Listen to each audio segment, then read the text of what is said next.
Hi there. This is truly my favorite sequence. I've been living with chronic pain for a decade now, and everything that I used in the past to deal with any kind of back pain or neuropathic pain was always things that the stronger I was with my core, the more flexible I was, the more I could keep my pain at bay. In 2010, I had a spinal cord compression injury, and since then, and several spine surgeries, and since then, everything that kept my pain at bay for 30 years all of a sudden makes everything worse. So I really had to experiment and explore with different approaches, different techniques, and this is what I have found. It's been a lifesaver. It has kept my sanity on those days when I just can't get that pain to come down at all. This sequence always makes it more manageable, so I hope that it works for you guys as well. All you need is a ball that you're able to deflate. So here today I'm using 3 of the same ball, but I've got it inflated to 3 different levels. You don't need to have 3, you're fine with just 1, and then you can inflate it and deflate it as needed. Just for ease during the video, I'm using 3 different sizes. So for the first exploration that we're going to do, you want very little air in your ball, and it's individual. You know, how much air is good for my body is not the same as what's good for yours, and what works for you on one day might be different on another day, so be open to changing it if it doesn't feel right in your body. We're going to be placing this ball at different parts of the spine, so if it feels good at this level of inflation in one area, but you feel you need more or less in another area, pause the video, take a moment to change how much air you have in there. So you're going to set yourself up lying on your back. You don't need anything else other than the ball, unless you need some sort of support under your head. So first, just take a moment lying on your back, eyes closed, and just do a little soma scan, a little check-in to see how your body's feeling here today. You can take a moment to notice what parts of your body are in contact with the floor, what parts are lifted off of the floor, and without trying to correct it, just pay attention to that. You can notice things like, for example, the area of the small of the back. Without putting your hand there, notice how much distance is there in that curve of your back. How much space, just by witnessing it, just by being aware of it, can you tell how far those lower back vertebrae are from touching the floor or not? Same sort of thing around the neck. I'm just showing you, but without putting your hands there yourself, simply using your awareness. Try to see if you can visualize how much distance there is between your neck and the floor. Same idea at the shoulders and shoulder blades. And then if you bring your attention down to the pelvis, notice how much weight you have coming into the sacrum, how much weight is coming into either cheek. Are you feeling more weight on one side compared to the other? And then travel up your spine and notice that same thing. How much weight is coming through the spine itself? Do you notice more weight on one side of the body compared to the other? And take that awareness all the way up to the head. Do you feel that your head is centered? Is the weight coming through the center of the head, or do you feel the weight on more on one side than the other? Nothing to do about it in this moment. Simply notice it, sort of record it in your mind, in your nervous system, and we'll check in with that after we do some explorations. So the first one, you're going to take your slightly inflated ball, lift the pelvis, and you're going to place that ball right under your sacrum. So right in the center. And for every different position of the ball, you always want to just take a moment to let it be there. Let your body take a beat to accept that object you just put there. And then if you have the right amount of inflation, it's just going to feel good. It's like your body's going to do a sigh, if you will, an internal sigh of relief and happiness. If it feels like all of a sudden certain muscles are gripping, then you likely have too much air in the ball. Press pause and come on back when you have the right level. So our first exploration, and all of these are really, really small, subtle movements. So imagine my hands are my pelvis. At first, we're going to be going side to side, rolling on the ball side to side, but you want to keep your pelvis even. So it's like you're on a countertop with your pelvis. And here we're not allowing either cheek to dip, we're staying at the same level with both cheeks, both hips, and we're doing this very small, very subtle side to side motion. So keep going with that. All of these explorations we're going to do where the ball is along the spine, you want to keep the movements really small, really subtle, and driven by the fluid system inside your body. Rather than trying to use our muscles to create the action, you want to just use the weight of your bones on the ball and the fluid system inside the body to drive things. So pause in the middle. Again, imagine my hands are my pelvis. This time, we're going to let one cheek dip towards the floor, come back to equal, dip the other cheek, and come back to equal. So you're going to keep alternating. You go at your own rhythm. Don't worry about how quick or slow I'm going. I'm going with what feels good in my body today. There is no perfect rhythm, so you go with what feels good for you. And essentially, by allowing one cheek to dip towards the floor at a time, we're creating a little rotation through the lumbar spine and the pelvis, but we want to keep it really small. We're trying to really affect the meninges, which are the tissues that wrap the brain and spinal cord. Oftentimes we try to work the muscles, we try to work the fascia, and all of that is a fabulous thing to do. But if that dura, if the meninges that cover the brain and spinal cord, if they themselves are too tight, then we need to go there. We need to go deeper and get those to release, which will automatically give us more freedom in the muscles and fascia. So we're going to pause here. So now I'm going to walk my feet a little closer to my pelvis. That may or may not need to happen for you. You'll see when you start the action. This time imagine my hands are my thighs. We're trying to get some hydration in the psoas muscles. The psoas muscles are a hip flexor. They attach to every vertebrae in the lumbar spine, every disc in the lumbar spine, cross the hip and attach onto the top part of the inner thigh, the top part of the femur on the inside.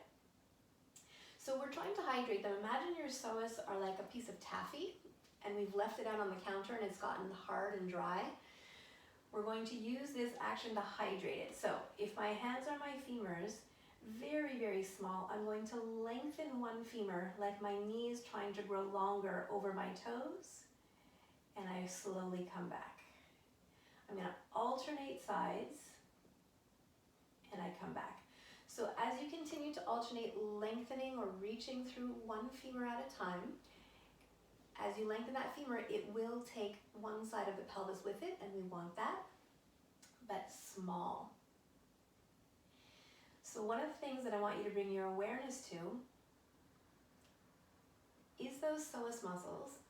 The psoas muscles are a volume of muscle. They're actually the filet mignon cut of meat. So if you could picture a filet mignon in your mind, and it's not a thin sheet, it's a thick volume of tissue. So see if you can pay attention when you're doing this psoas taffy exercise. Do you feel only the front fibers getting hydrated or getting stretched, getting moved? Do you feel the middle fibers? Do you feel the back fibers? Do you feel the whole volume? So that's going to be different for everyone, and it's likely different from one side to the other. Ideally, in a perfect world, you want to feel all three levels, the front, the middle, and the back of the psoas on both sides, so the entire volume of it. And if you don't feel that, what can be very helpful is using a second ball or your hands or a pillow, or a weighted bag. So for me, it's my left side that I can't get the volume of it. So I'm just going to put a little bit of pressure with that ball as I continue that psoas taffy action. And now it's like I'm able to pick up all the fibers, whereas before I was only getting the fibers at the very front of my body. I'm going to put that ball aside, so let everything come to rest here. We're going to now move that ball right into the small of the back. right into where you have that natural arch in your back. With every new level, we take a moment to just let the body accept it, and here you decide whether you want a little bit more or a little bit less air in your ball. It should feel very comfortable. Your body should do that sigh of acceptance. And we do the exact same movement. So at first, you keep the hips and pelvis at the exact same height, and you're just sliding side to side, very small. You're trying to isolate the part of the spine that is resting on the ball. We're not trying to target all the way up to the head here. It may travel a little bit higher up, sort of in a subtle energetic way, and through the fascia it will for sure, but we're not looking to mobilize all the way up at the top. We're looking to get that mobilization a little lower down, right where the ball is. Pause in the center, and now you're going to dip one cheek towards the floor, come back to center, other cheek towards the floor, come back to center. Keep alternating sides, and again, the speed is completely up to what feels right in your body today.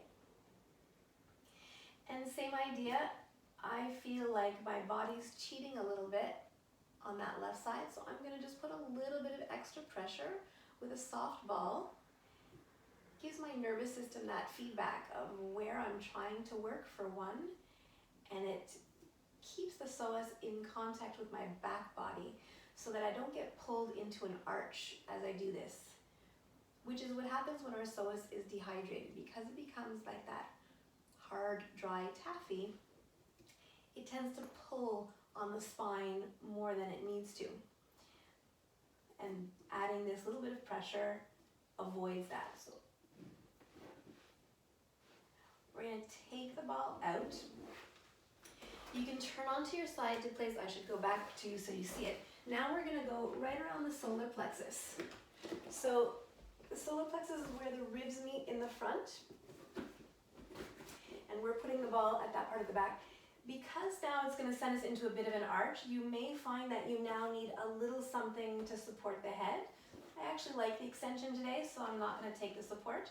You don't need a second ball to do that. You can just use a folded blanket or towel or a small pillow. So now that we're at this level, we're going to let the arms be out to the side in a T position. I'm on a bed, so I can't let my arms rest, but on the floor, really let your arms be fully supported.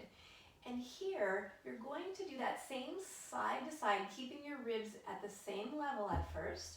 And it's like someone's just pulling on one hand, back to center, and it's like someone's pulling on your other hand. So that you're sliding side to side on that ball. You'll notice that I'm allowing my head to just organically follow the movement.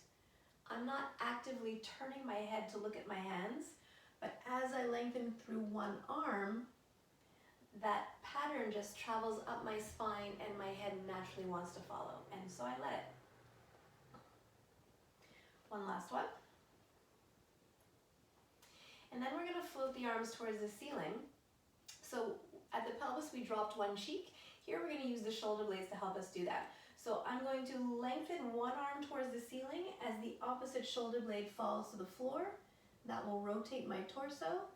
I come back to the middle and I alternate sides. And again, I'm just allowing my head to organically follow the movement the way that it wants to. I'm not driving it from my head.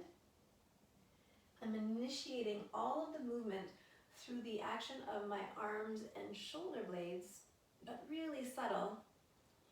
It's really kind of like you're using the ball as a seesaw, and you're letting yourself teeter-totter to either side. One last one. I'm going to turn away from you so you see the next placement. So now we're going to place the ball roughly at bra strap level. So here again, you can test out, can you comfortably let the head come to the floor? I'm good here today. If I wasn't comfortable, I would add a little something under my head or neck. But I actually want to go for that extra little bit of opening. So same idea, arms are to the outside. First we lengthen through one arm at a time. And again, don't worry about matching my speed. You want to go with the speed that feels good in your body. Some days faster is better. Some days really slow is better. And how many you do at each level is very individual. So leave yourself open to pausing the video if you want to spend more time at a level than I have. Bring both arms overhead, same as we did at the other level. Lengthen one arm to the ceiling, one shoulder blade to the floor. Let the head follow organically. Come back to center and alternate sides.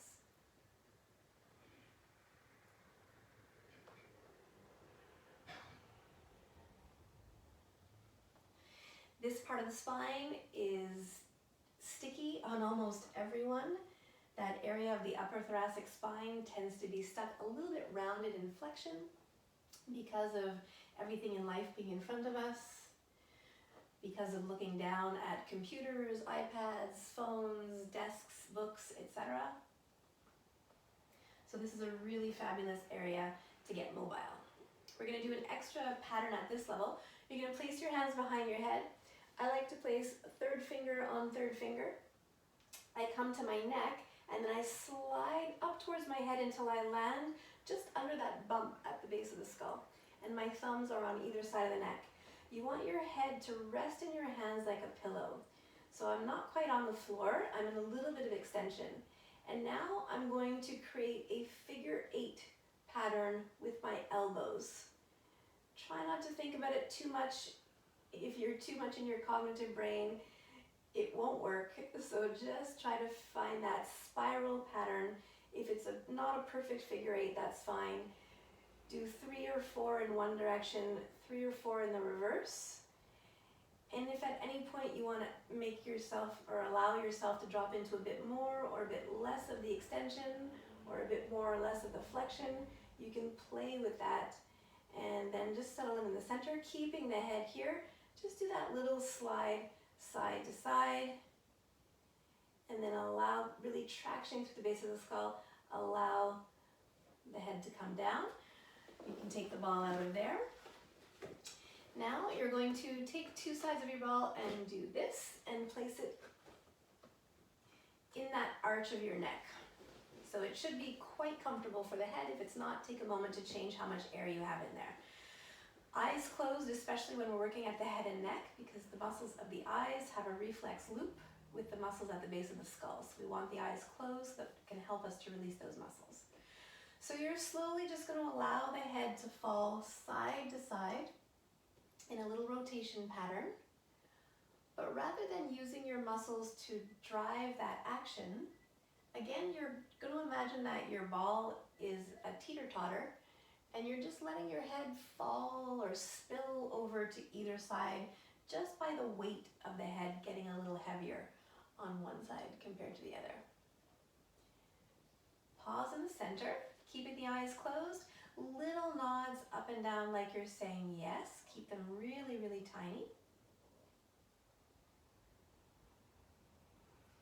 And then trace a toonie-sized circle on the ceiling with your nose, 3 to 4 times in one direction, 3 to 4 times in the other.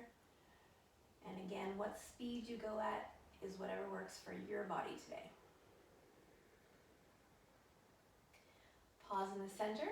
You're going to move the ball up a little bit so that now the ball lands on that bump at the back of the head. So it should feel like a comfortable pillow. You do not want it to bring your head too far forward into flexion, so remove some of the air if that's what it's doing.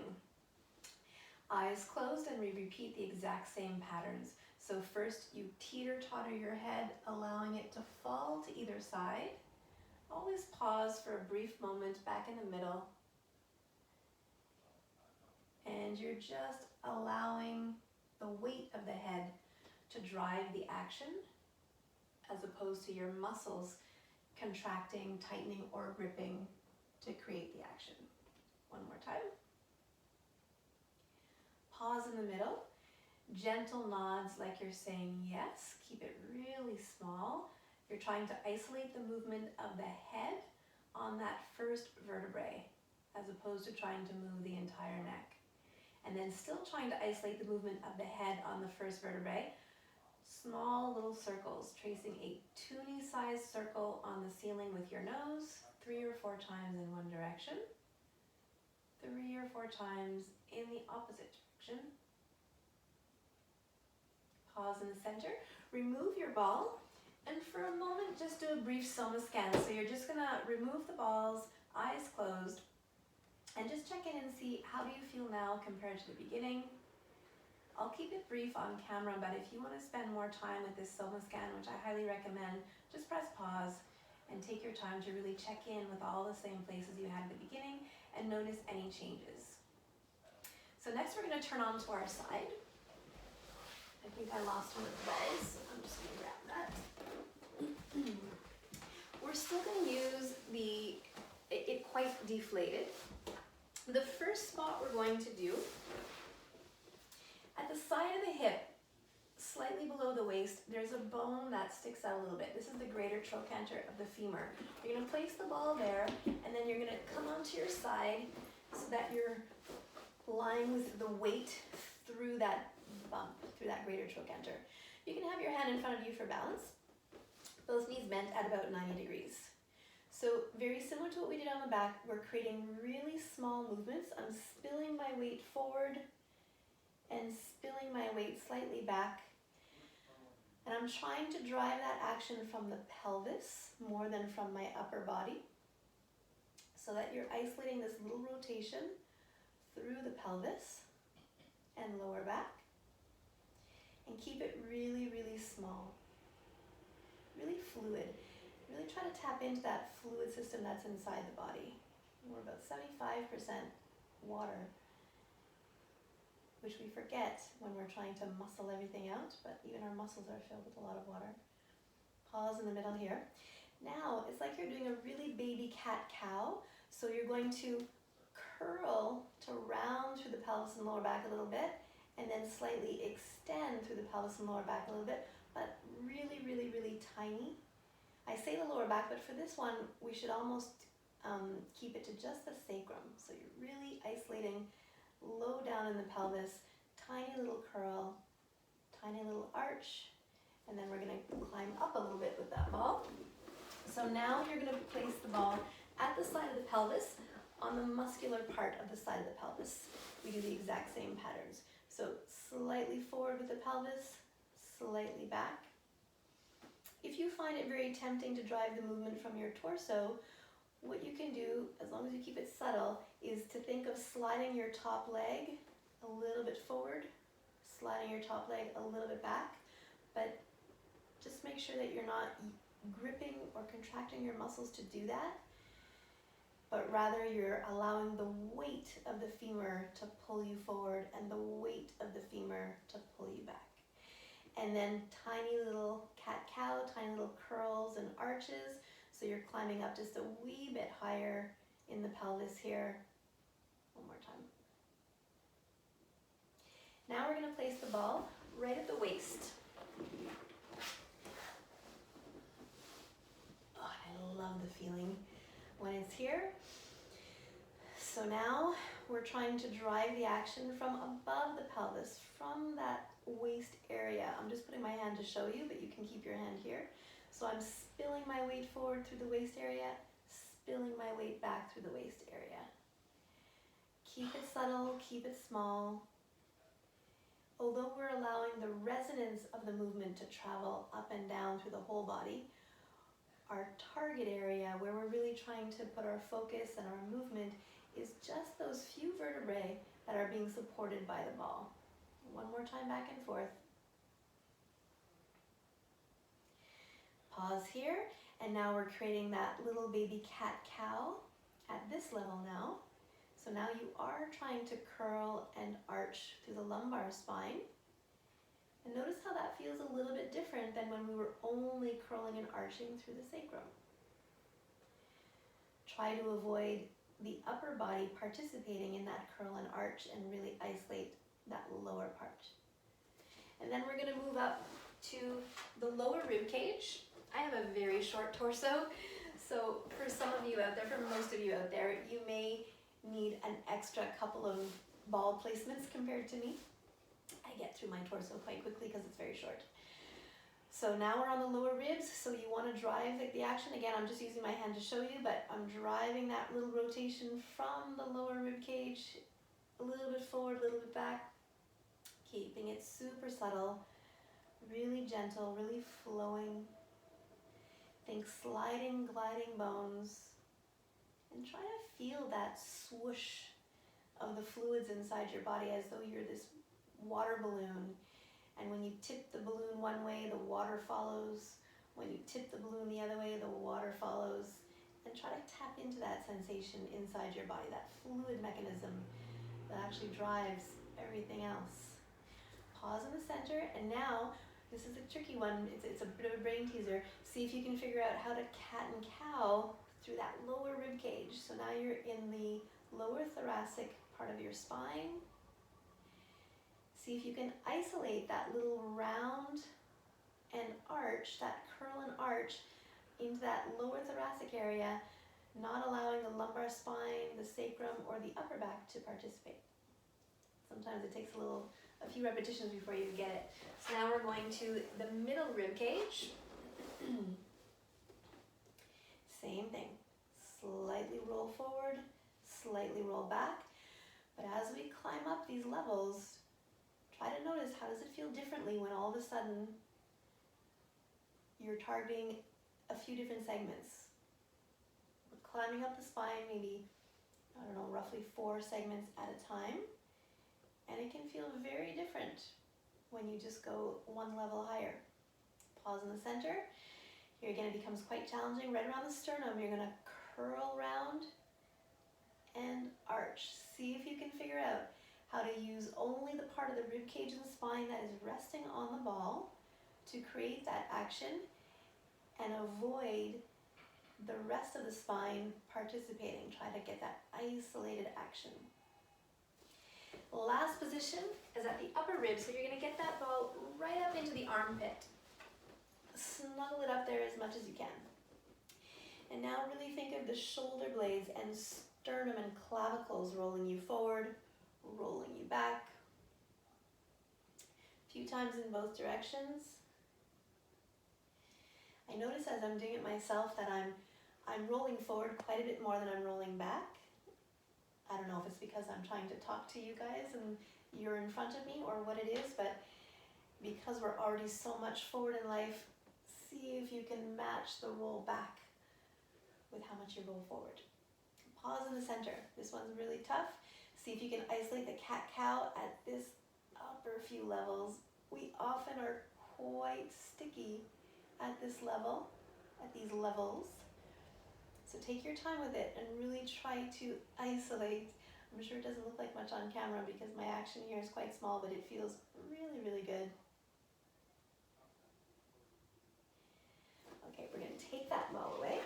So you can use the exact same ball. I happen to have one already blown up, so blow up your ball now, almost completely full. You're going to allow the head to rest and really let the full weight of your head be supported by that ball, like it's a pillow.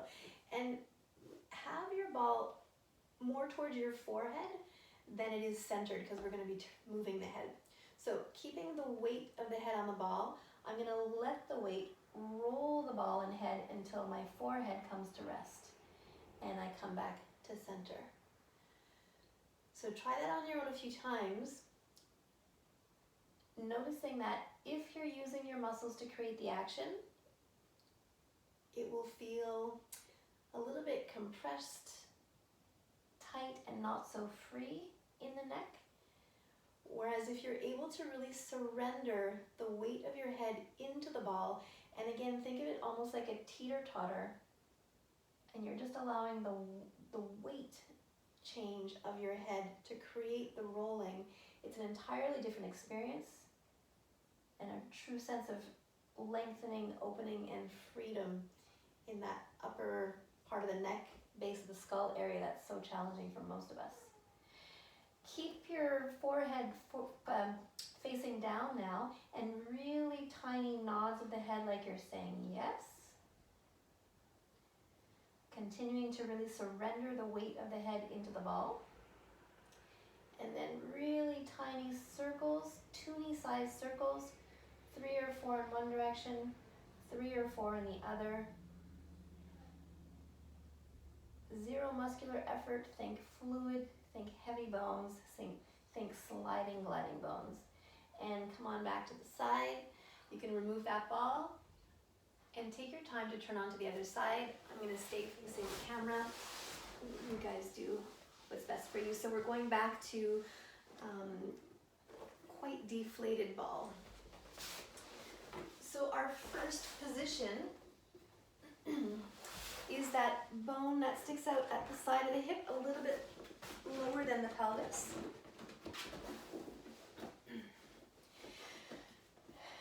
It's nice to have the hand there if you like, but if you end up using your torso too much, maybe start with it here. That's individual. So slightly falling forward, slightly falling back from the pelvis.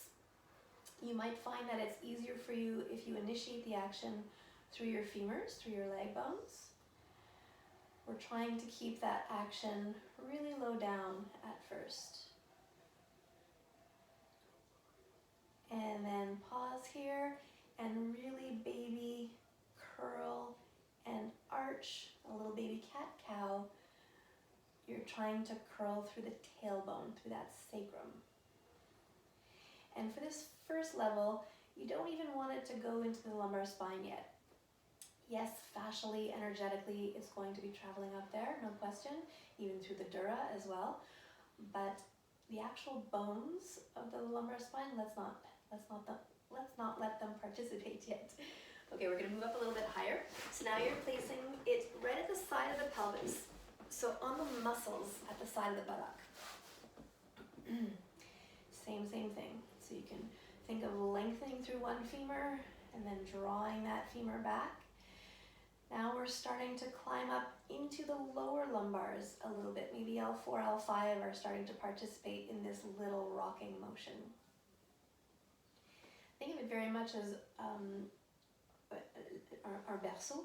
I cannot think of the English word right now, a cradle, of rocking a baby in the cradle, this soothing action. So one of the reasons why this helps with my pain so much, I'm not targeting my symptoms. I'm not going to where my nerve pain is. I'm not going to where my lower back pain is. I'm targeting the entire system, which is always the better way to approach things. And we're using movements that are really calming to the nervous system. Pause, we'll go up a level. So now we're going to go right at the waist. Oh, it's my favorite, I love it. And same idea, initiating from the waist. Try to figure out how you can get now all of the lumbar spine doing this action, but none of the thoracic spine yet.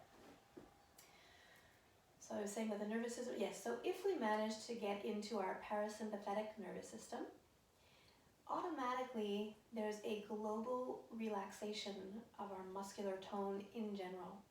Whereas when we're in that sympathetic driven state, that's our fight, flight, freeze mode. So our system is built to contract certain muscles so that we can either stand there and fight our ground, go ahead into the arch and curl now, or so that we can stand there and fight our ground, or so that we can sprint and run away.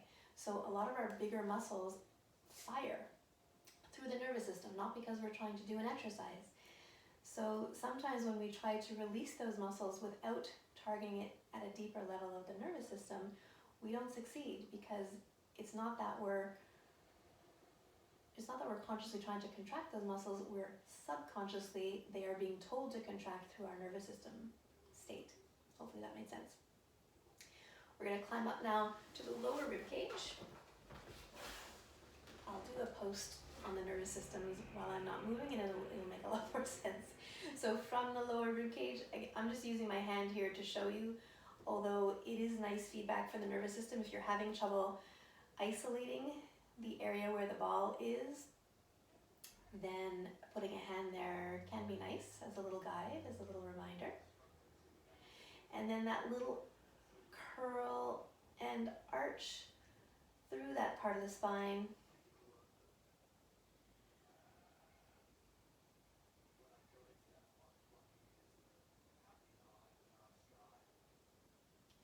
Climb up to the middle rib cage.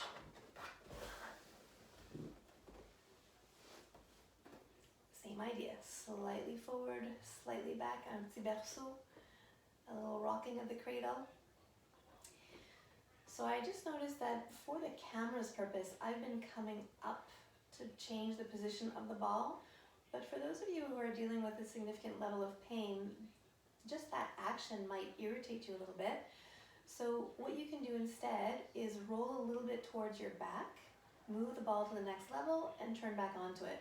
I've just been purposely coming up so that you can see what level we're doing, and go ahead and curl and arch. Curl and arch. It's always nice for the nervous system for you to notice, does it feel differently on this side than it did on the other? And if so, in what way? Label the difference and release. Now we're going to the upper rib cage. Placing my hand, same thing, roll forward and back. Petit berceau. Yeah, it's always helpful to affect change in the nervous system. And I mention the nervous system so much because no action, no muscular action happens in our body without the nervous system telling it to do so. So it's like going to the head honcho. It's like asking to speak to the manager if you're trying to get something done. Yes, it can be helpful sometimes to deal with the muscles and fascia themselves, but sometimes you need to go to the head honcho, the grand poobah, which is the nervous system. And then arch and curl. So we're starting to get into that sticky zone where most of us are quite tight. For most people, it will be easier to round than it is to extend. So use this opportunity, use that support of the ball to create some extension, to get some lubrication in the ribs and vertebrae in that area so that you can start to gain more and more extension. Now we're going to the armpit, so the upper rib cage, so get it snuggled up right up into the armpit. You'll notice I'm supporting my head as I do that. You may find you need a pillow or a blanket to keep your head and neck in a good position.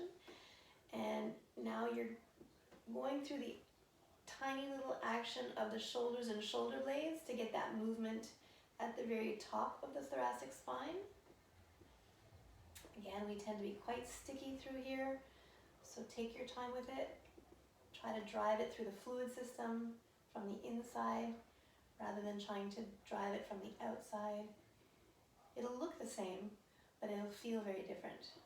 And then pause in the center and little cat-cows. Try to find that arch and curl through the upper thoracic spine. It's likely not going to want to arch very much because we're all sticky in this area, but benefits so much from getting it moving. So really use that.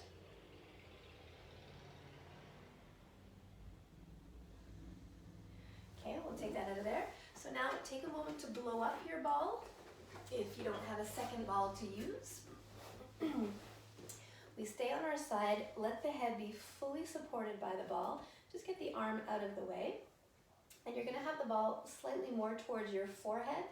It's not in the center of the head here, so that when we roll, we land in the center of the forehead. So the most important part of it is to completely surrender your weight so that you have the freedom to roll until the forehead faces the floor, or as far as feels comfortable for you. You may not have the range at first to go all the way to the floor, all the way to looking at the floor. So respect what your body is telling you. If it's your first time doing it, it's difficult for us to surrender the weight of the head. It's an internal protection thing that we want to always be in control of our head. But that is a big part of what contributes to all those issues with neck, jaw, upper back, headaches. So use this opportunity, use the support of these beautiful balls to really just surrender that support into the ball. So on the next one, we're going to keep the head facing the floor or however far you go comfortably. And with the eyes closed, gentle nods up and down like you're saying yes. Keep it really small. You're trying to move the head on the first vertebrae only. And then tiny little circles, like you're tracing toonie-sized circles with your nose, 3 or 4 times in one direction, 3 or 4 times in the other. The more you surrender the weight of the head into the ball, the better you will feel. And come on back to face the front. We're going to do one last sequence. So you're going to take your fairly deflated ball. We're going to be on the stomach, so I'll just demonstrate for you where we're going to place it. We'll be lying on the stomachs. You're going to be placing the ball in the center, just above the pubic bone, okay?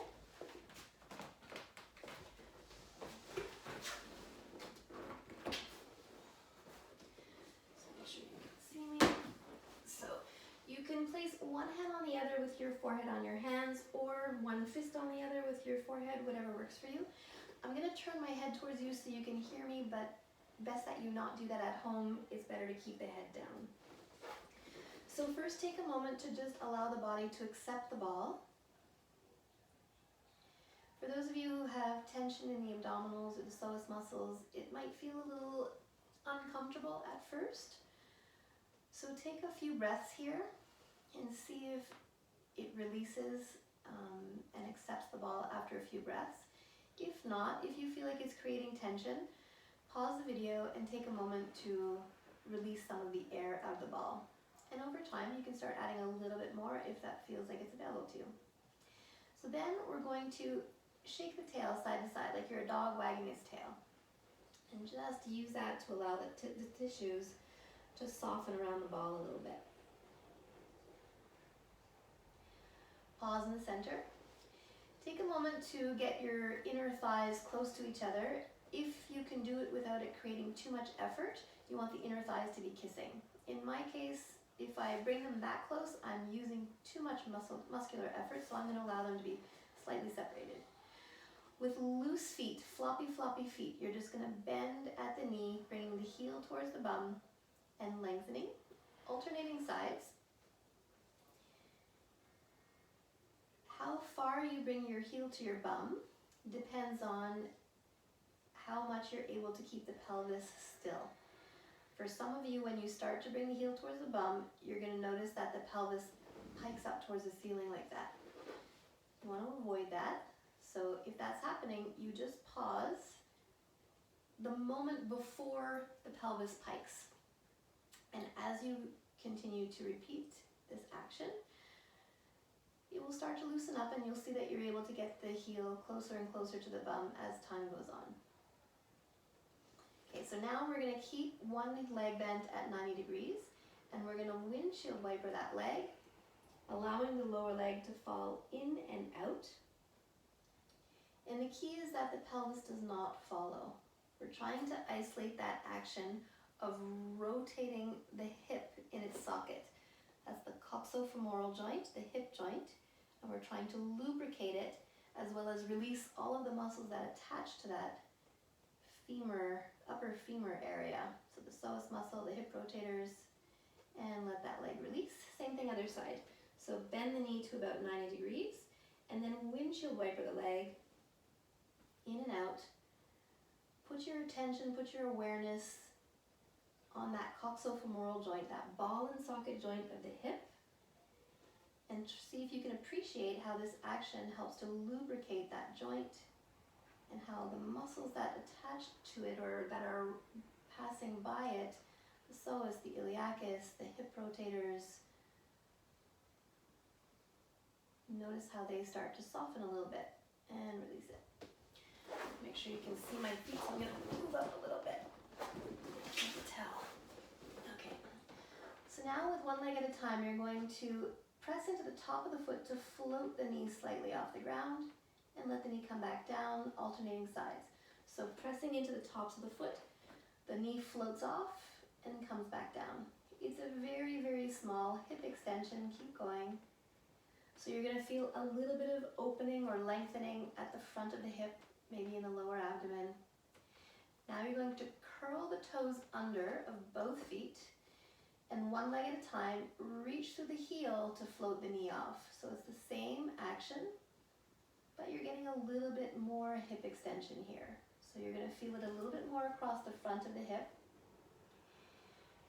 If you feel that in your lower back, then just don't let the knee come quite as high. You can also think of ever so slightly sliding your tailbone towards your heels in order to keep length in the lower back as you lengthen the knee. Okay, the next one, lengthen one knee, hold it here, and now we windshield wiper the leg from the heel. I say from the heel, that's not true. It looks like the heel is moving, but really that action is coming from that hip socket again. So it's that coxofemoral massage where we're lubricating that ball and socket joint up at the hip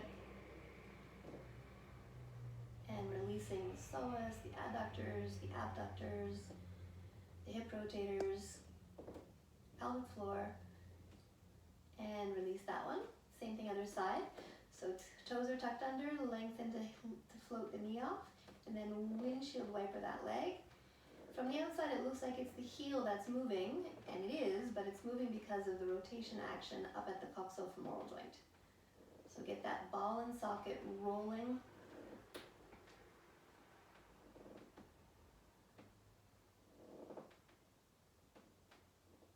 Release that. Bend both legs to 90 degrees. We're going to windshield wiper by opening the lower legs away from each other. Bring them to the inside, one crosses in front. Open away from each other, other one crosses in front. And just keep alternating. Here again, we're getting that coxofemoral massage. So put your awareness into those hip sockets and see if you can notice all the ligaments, muscles, and fascia surrounding those joints just softening as we do these actions. Now keep the legs at 90 degrees. We're going to windshield wiper the legs, both legs going in the same direction. So here for this version today, no movement of the pelvis. We're still trying to isolate things more at that hip joint, and we are not looking to roll the pelvis with it. Keep it small.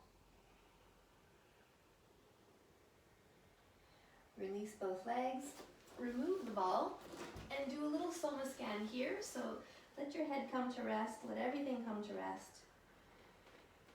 And just do a little check-in with your body. We did a whole series supine on the back, we did each side, and we did this one practice lying on the stomach. Oh, you know what? We'll do one more practice lying on the stomach. You can have your ball almost all the way blown up. I'm going to take a little bit of air out of mine. Oops. We're going to place that ball right under the sternum. My bed is not wide enough for me to have my hands as wide apart as I would like, but on the floor you want to have your hands quite wide. We'll go here. You're going to be on your fingertips with the hands. Let your legs be a little bit more separated than the previous exercise. You're in a little bit of a cobra or a swan, so that you're in that little bit of extension through the upper back. And then you're going to press into the fingers of one side at a time. I think of this a little bit like a lizard. I'm going to let my head be fairly free, and I'm just going to let my head follow the action created by pressing through the fingers of one side at a time to get that release through the upper back.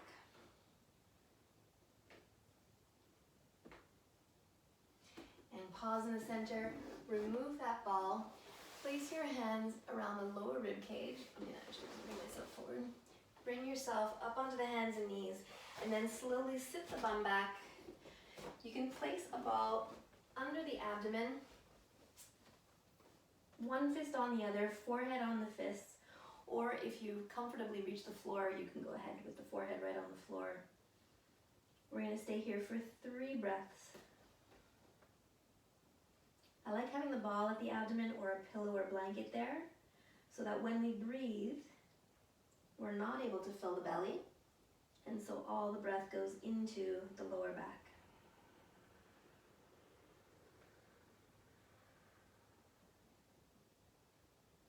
One last breath.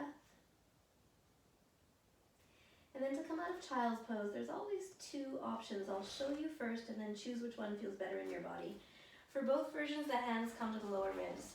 Version 1, you lengthen through the crown of the head, you've got a little bit of extension through the spine, and you push through the hands and bring the body up all in one piece. That's version 1. Or, your hands are in the same place.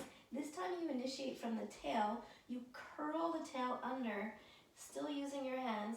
You're going to roll your spine up one vertebrae at a time until you're stacked up into neutral. So you go ahead and choose whichever version feels like it makes more sense in your body. And then come to a seated position, eyes closed. Do one more little soma scan, a little check-in. See how your body feels now. If you're someone who did this sequence because you were having pain, notice if the quality, the intensity, or the texture of the pain changed at all by the end of the sequence. In my case, it's made a huge difference. It's again been a lifesaver. I was ready to saw my leg off today, but now I think I'll keep it. I would love to get some feedback on this sequence. I really did a lot of research and a lot of exploration putting this sequence together, and it offers me so much relief and has done the same for many, many of my clients over the years. I would love some feedback to hear from those of you who've never tried this before. How did your body react, especially if you're someone who's dealing with a chronic pain issue? I would love to know if you were able to